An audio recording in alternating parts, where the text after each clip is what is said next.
골판지 원지 제조와 판매를 주요 사업으로 하는 아세아제지가 52주 신고가를 경신했습니다. 기관 내 연속 순매수가 주가 상승에 힘을 보태고 있는데요. 과연 신고가 랠리를 이어갈 수 있을지 명쾌한 해답을 들어보겠습니다. 김종효 연구위원과 함께하는 신고 신저가 시간입니다. 오늘은 역시나 신고가 랠리를 이어가고 있는 아세아제지 점검을 해볼까 하는데요. 오늘은 1%에 가까운 낙폭 기록하고 있지만 최근 몇 달 사이에 상승폭이 대단합니다. 자, 오늘도 이유부터 설명해 주세요. 네, 가장 중요한 것은 다른 것보다는 ROE를 봐야 될 것 같습니다. ROE. 네. 자기 자본 이익률이 이 회사가 최근 한 4개년 정도를 보면 2%, 3% 내외에 머물렀는데 작년 실적에서 갑자기 10% 이상으로 뛰었거든요. 와. 그러니까 이제 ROE가 급격하게 개선되면서 매출은 둔화되었지만 이익이 크게 증가한 모습이 나타난 것이 현재 주가 상승의 배경이라고 볼 수가 있겠고요. 또 안정적인 배당도 주고 있습니다. 물론 현재 주가에서 비교해 본다면 한 3%대 시가 배당률로 떨어지긴 합니다만 그래도 이 정도의 배당을 준다라는 것은 최근에 이제 은행권에서 주고 있는 1년 정기예금 금리와 비교했을 때 나쁘지 않다라는 것도 그러네요. 중요한 그 흐름이고요.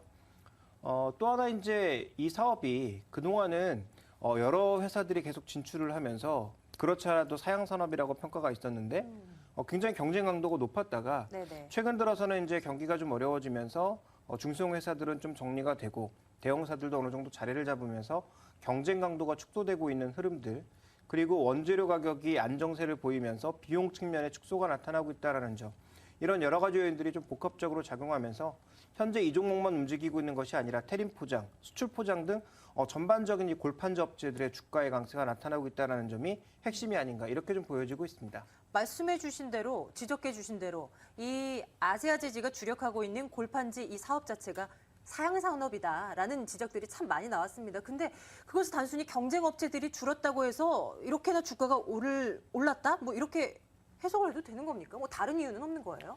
최근에 이제 다른 이유를 보자면 수급상에서 연기금 매수가 지속적으로 이어지고 있습니다. 아, 네. 그러니까 결국은 실적이 현재 수준에서 이어진다면 이 종목에 대해서는 여전히 매력도가 있다라는 판단을 하고 있는 것 같고요.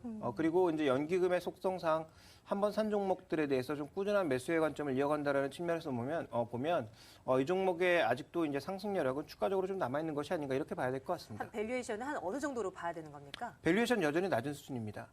지금 PB 기준으로, 네네. 즉 장부가치 기준으로 보면 이 종목의 장부가치가 4만 원이 넘는데 현재 아직도 주가가 2만 원대 머물고 있는 상황이기 때문에 한 0.4배 정도의 수준에 좀 머물고 있다 이렇게 좀 봐야 될 것 같고요. 그리고 또 하나 이제 PR 측면에서도 작년 실적 기준으로 봤을 때도 4배 정도의 수준이거든요. 작년에 이제 이익을 거의 300억 가까이 거둔 회사인데 올해도 이런 수익성이 유지될 가능성이 높다라고 판단하고 있고 무엇보다 이제 골판지의 원료가 되고 있는 폐지 가격이 중요한데요. 산업이 안정된 상황이기 때문에 폐지 가격 인상을 그대로 제품 가격에 반영할 수 있다라는 것, 또 전방 산업이라고 볼 수 있는 최근에 이제 이 택배 움직임이 굉장히 좋은 모습이라는 거죠. 최근 들어서 오히려 온라인 쪽을 선호하고자 하는 그런 것들이 늘고 있고요. 네. 또 하나 이제 중요한 게 뭐냐면 우리나라에서 과연 이제 사람들이 홈쇼핑이나 아니면 이 택배 같은 것들을 이용하면 얼마나 이용할까 이렇게 생각해 볼 수도 있는데 우리가 한번 되짚어 생각해 봐야 될 건 최근에 한류 열풍이 이끌리는 흐름 때문에 국내에서 해외로 나가는 그런 물량도 증가하고 있다는 거죠. 그래서 그것도 무시 못할 것 같아요. 네, 최근에 이제 신문 기사에도 나와 있습니다만 브라질이라든지 이런 남미 지역에서까지 예. 한국의 온라인 사이트를 이용해서 제품을 사는 그런 흐름들이 나타나고 있기 때문에 네. 현재 이쪽 산업에 나타나고 있는 흐름은 단순하게 이제 고평가된 신고가 흐름이라고 보긴 어려울 것 같고 그래서 PBR 기준으로 봤을 때도 0.4배. PR 기준으로 봤을 때도 4배 정도. 업종 PR 정도는 한 어느 정도입니까? 물론 성장성이 크지 않기 때문에 그 수치 자체는 좀 낮을 것 같은데. 업종도 지금 현재 전체 비슷한 수준입니다. 경쟁사라고 볼 수 있는 네네. 태림 포장이라든지 이런 업체들도 대부분 비슷한 수준 정도에서 움직이고 있어서 밸류에이션이 동종업계 비교해서 아주 싸다라고 볼 수는 없겠습니다만 그렇다고 해서 또 비싸다라고 볼 수 없는 상황이라는 점. 그렇다면 향후 실적만 유지될 경우 현재 구간에서는 그렇게 비싼 주가는 아니다라고 판단해 볼 수 있는 것이죠. 그러면 이제 대응 전략 좀 짜보죠. 어떻게 하면 되겠습니까?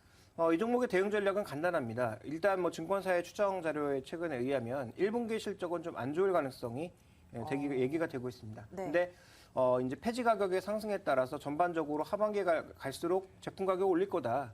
그러니까 이게 이제 모멘텀이 되고 있는 거거든요. 그래서 폐지 가격 움직임 정도를 중요하게 살펴보면서 관련된 종목이라고 볼 수 있는 뭐 수출 포장, 태림 포장 같은 종목군들의 움직임도 주목해 보실 필요가 있을 것 같고요.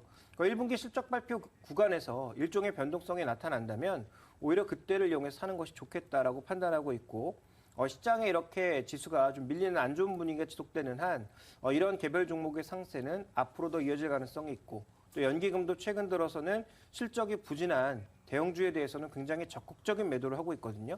그런데 주식 비중은 유지를 해야 되는 상황이기 때문에 이들 종목에 대한 매수도 앞으로도 이어질 가능성이 높다. 그래서 1분기 실적 발표 이후에 조정을 받는다면 그때가 매수의 기회가 될 것으로 보여지고 있고 제가 생각하는 타겟 가격 정도는 PBR 기준으로 한 0.5에서 0.6배 정도의 수준까지의 반등은 가능하다라고 보고 있기 때문에 추가적인 상승 여력은 아직도 남아있다라고 봐야 될 것 같습니다. 김종효의 신고 신저가, 오늘은 신고가 랠리 이어나가고 있는 아세아재지 점검해봤습니다. 투자 전략 그리고 포인트까지 점검해드렸습니다. 김종효 연구원과 함께 말씀 나눠봤습니다. 고맙습니다.